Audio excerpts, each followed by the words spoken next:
जाम्बा ये अंक पढ़ा नहीं मेथ्स मोसे महे लसे মই সায়েন্স পড়া মানুষ 40 অঙ্ক কইছে তোমার কি জানে তোমার জিরো এই খান্দি আছে ভিতরে ভিতরে কবহে পারা নাই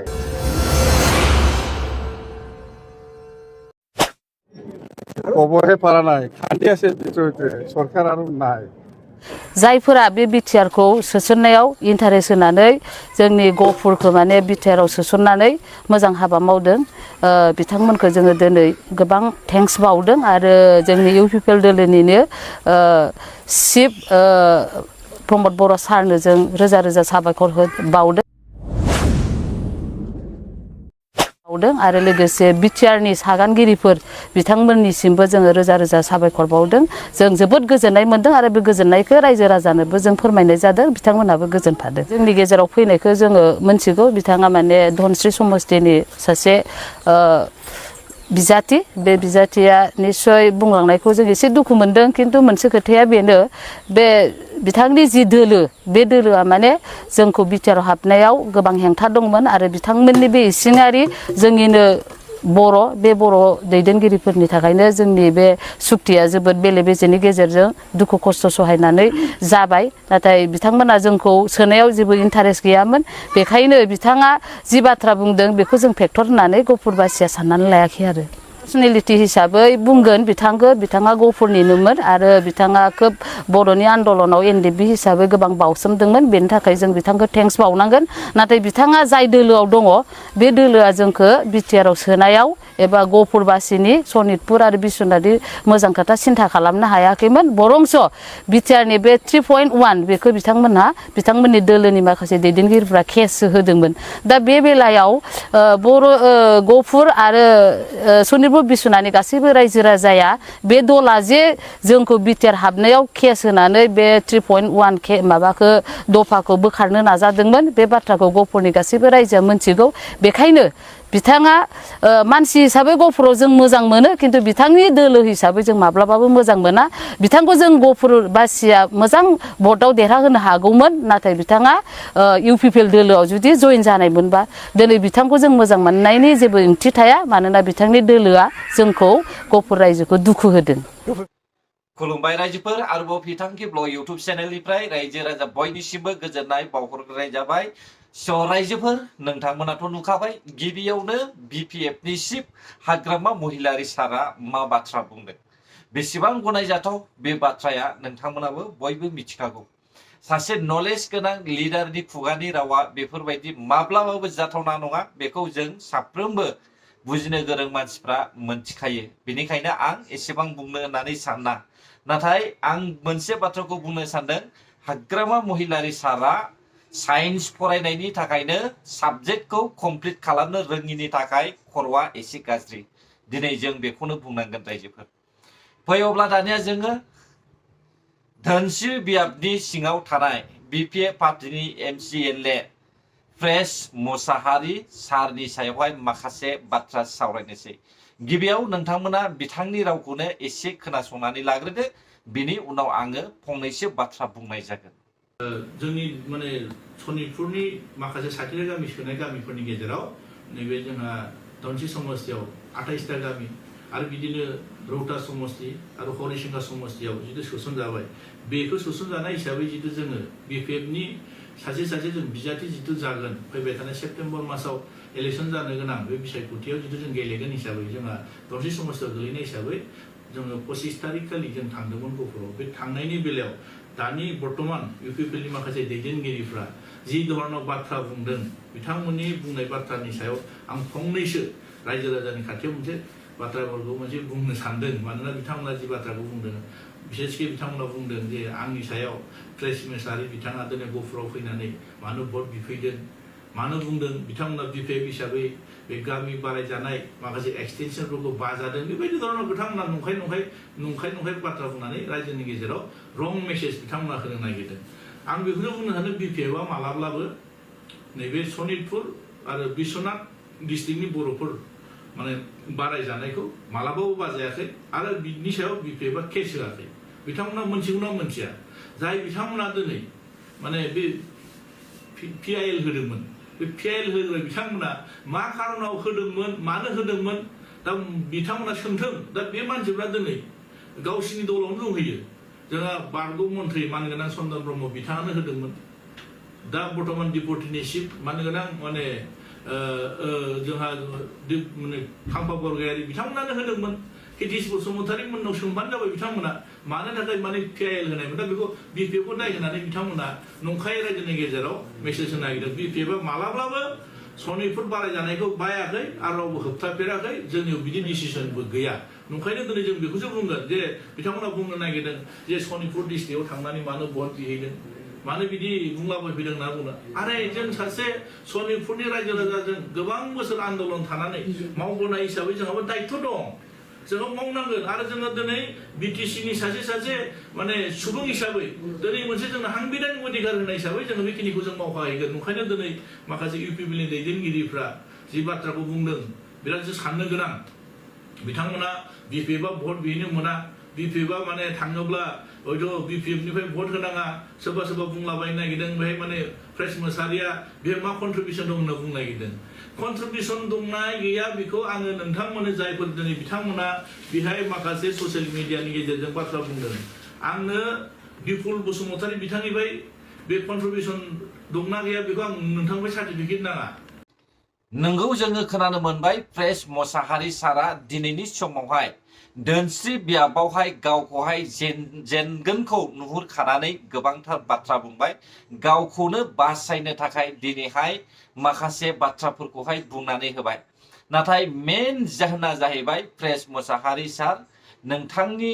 आरो नोंथांमोननि गोरोन्थिया जाहैबाय BPF पार्टीनि चिफ हाग्रामा महिलारि सार प्रेस मोसाहारि सारखौहाय रायजो राजा बिथांमोना गाज्रि मोनाखै नाथाय बिथांनि पार्टीखौसो बिथांमोना हामजानाय मोनाखै जेरावहाय BPF पार्टी जाय पार्टीखौहाय प्रेस मोसाहारि सारा दिनैहाय सापर्ट खालामगासिनो दङ बिनि सायावनो जागासिनो दङ नैबे पार्टीखौसो धोनस्रि बियाबनि आरो सनितपुर बिश्वनाथ गहपुरनि रायजो राजाफ्रा दिनैहाय सोंखारिदों मानोना प्रेस मोसाहारि सारनि जे सापर्ट खालामनाय सरकार बे सरकारा सनितपुर बिश्वनाथ गहपुरखौहाय सानजाहा सिमा बारायनायखौहाय माब्लाबाबो जाया आरो सोसननो हाया दावदै गला होननानै बायदि रोखोम बायदिसिना बाथ्रा बुंनानैहाय आरोबाव बिनि गेजेरावनो BPF पार्टीनि सासे सापर्टार जायनि मुंखौहाय जोङो बुङालाबो थानो हाया अमर सिंह ब्रह्म बिथाङा सावनो नागिरलायदोंमोन एकट जाखांनायनि उनावबो अब्ला बैफोर बाथ्राखौहाय दिनैहाय नुनानै मोनथिनानै PIL होदलायनायखौ नुनानैहाय दिनै BPF पार्टीखौहाय सनितपुर बिश्वनाथ गहपुरनि रायजो राजाफ्रा हामजानाय मोनाखै लोगोसे प्रेस मोसाहारि सारखौबो सापर्ट खालामनो बिसोरो आवगायाखै दा सारा मोजाङै सिन्था खालामदो नोंथाङा जि सरकारखौहाय सापर्ट खालामदों बे सरकारनि थाखायनो नोंथाङाबो दिनैनि समावहाय धोनस्रि ओनसोलावहाय जेननो थांगासिनो दङ आं गोरोन्थि बुंदों नामा रायजोफोर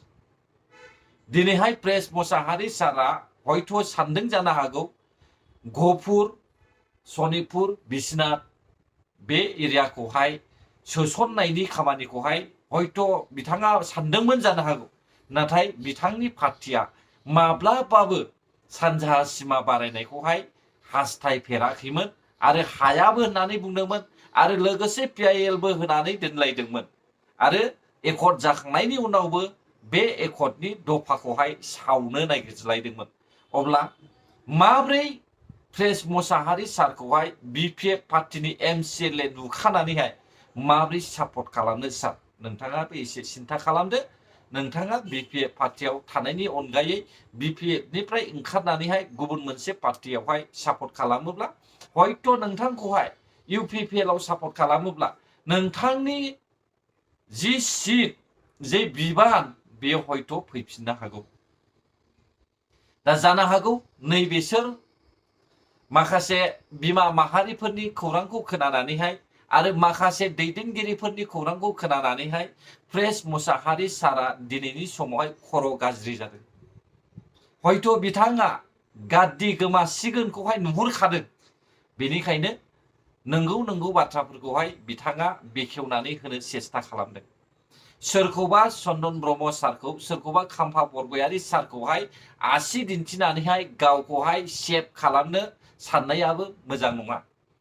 मानोना बै समावहाय चन्दन ब्रह्म सार खाम्फा बरगयारी सारमोनाबो हयथ' बिपिएफ पार्टीनि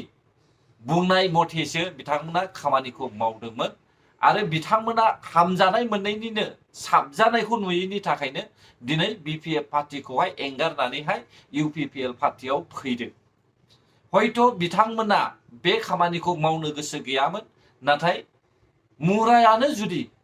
गार्जेनानो बिपिएफनि सिबानो हाग्रामा महिलारि जाखानानै अब्ला आखान्थियालाय मा खालामदों?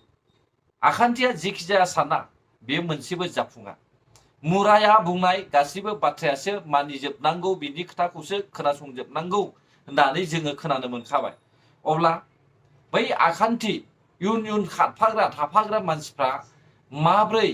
गाव गावनि गोसोनि साननायफोरखौहाय बै जाया खुन्थिया बेजोंहाय शेयार खालामलायनो हानांगौ जाखो? दा बेनि खारनावनो शेयार खालामलायनो हायैनि खारनावनो दिनै जोङो नुनो मोनदों बिपिएफ पार्टीनि गोबां दैदेनगिरिफ्रा बिपिएफ पार्टीखौ एंगारनानैहाय इउपिपिएल पार्टीयाव हाबदों। दा बेनिखायनो आं सिदा खोथा बुंदों, जुदि प्रेस मोसाहारी सारा बिबानावनो थाफिननो होननानै सानदोंब्ला नोंथाङा बिपिएफ पार्टीखौहाय एंगार, नङाब्ला नोंथांखौहाय रावबो मदद होनोहाय फैयैखौहाय जोङो नुगासिनो दङ आरो होखानायबो नङा। आरो आं सिदा खोथा बुङो, सनितपुर बिश्वनाथ गहपुर बे हालामनि रायजो राजाफ्रा जुदि बिथांमोना इउपिपिएल पार्टीखौहाय बे सनितपुर बिश्वनाथ गहपुरावहाय फेजेननायनि सेस्था खालामदोंब्ला, बिथांमोना जुदि इउपिपिएल पार्टीखौहाय सापर्ट खालामाब्ला, अब्ला बिथांमोननि मोन 60टा जे समिति दानांगौ आरो माखासे गामिया सोसनजाबावनांगौ आरो सोसनखांनायनि उनावहाय बिथांमोननि जायगाखौहाय डेभेलप खालामनांगौ, लामा दालां स्कुल कलेज बेफोरखौहाय फोसाबनांगौ, नैबे खामानिया आरोबाव उनस्ल'नानै थागोन। बेनिखायनो आं सिदा खोथा बुंदों, सनितपुर बिश्वनाथ आरो गहपुर हालामनि रायजो राजा नोंथांमोना कमप्लिटलि 100आव 100% नोंथांमोना इउपिपिएल पार्टीखौनो भट होनांगोन, बिसोरखौनो सापर्ट खालामनांगोन नोंथांमोननि डेभेलपमेन्टनि थाखाय। रावनिबो खोथा खोनासङा जासे दिनै जों आइजोफोरनि खौरांखौबो खोनानो मोनदों, सनितपुर बिश्वनाथ गहपुरनि बिथांमोननि माखासे बिमा माहारिफोरनि खौरांखौ खोनानानै हयथ' प्रेस मोसाहारी सारा दिनैनि समावहाय खर' गाज्रि जादों। बिथाङा सिन्था खालामदों आं बेयावहाय देरहाखानाय नंला, बेखौहाय नुहुरखादों। बेनिखायनो बिथाङा दिनैनि समावहाय रायजो राजानि सिगाङावहाय माखासे खौरांफोरखौहाय बेखेवनानै होनायखौ जोङो नुनो मोनदों। सिदा बाथ्रा, नोंथाङा जुदि बिबानाव थाफिननो लुबैदोंब्ला नोंथाङा फुराना सरकारखौहाय एंगार, बेनो नोंथांनि थाखाय बेस्ट। अब्ला रायजोफोर, भिडिअआबो बेसेखिनियानोमोन। गोजोन्थों जायफ्रा भिडिअखौ जोबजासे नायबाय। बर' हारि जै जाथों, जै बर' हारिनि।